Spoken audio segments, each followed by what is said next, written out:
So hey guys, welcome back to the video, and in this video I'm going to show you how you can fix your problem when your Microsoft Store is giving you the error 0x80070005 and how to fix this. Let's get started. First, what you need to do is get over to your desktop, and in the search menu just type services, hit enter, and then here you have to find Microsoft Store install service. Just double click on this, and then you have to drop down the menu and set it to automatic. Once you do this, apply the changes, OK, and then restart your PC. Hopefully your problem solves, and if your problem still occurs, so make sure to comment down below so we can bring a detailed guide on this video. Alright, that's it for today's tutorial.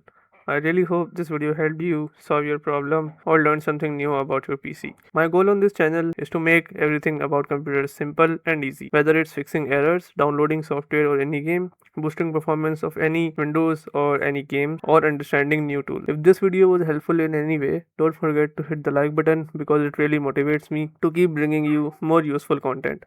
And if you're new here, make sure to subscribe and turn on the notification bell so you never miss any future tutorials, tips, and PC fixes. Also, if you're facing any issues or have any questions related to computers, Windows, software, or anything technical, drop them in the comments.